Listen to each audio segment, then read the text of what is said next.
Kesaksian para penghuni kerangkeng manusia di rumah Bupati Langkat.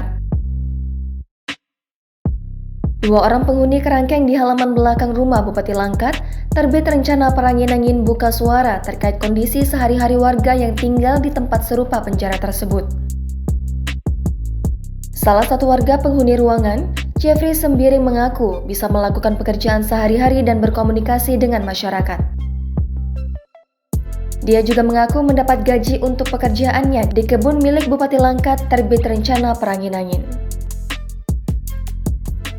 Penghuni lainnya, Freddy Jonathan, juga mengaku bisa beraktivitas seperti biasa seperti mencuci baju dan menyapu halaman sekitar.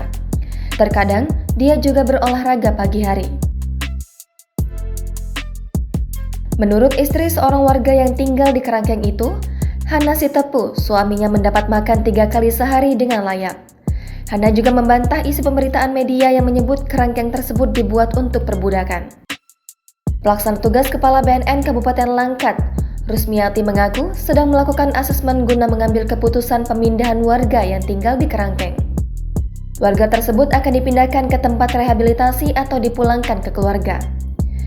Temuan kerangkeng manusia di rumah terbit rencana perangin-angin sebelumnya dilaporkan oleh Migrant Care ke Komnas HAM. Kerangkeng tersebut ditemukan di belakang rumah Bupati Langkat yang menyamai penjara. Diduga, kerangkeng yang terbuat dari besi dan digembok itu dipakai untuk para pekerja sawit di ladang Bupati Langkat. Sebagai informasi, terbit rencana perangin-angin terjaring operasi tangkap tangan KPK. Ia tersangka KPK yang terjerat kasus dugaan suap penerimaan hadiah atau janji terkait pengadaan barang dan jasa tahun 2020 hingga 2022. Jangan lupa subscribe, share, komen, dan like ya!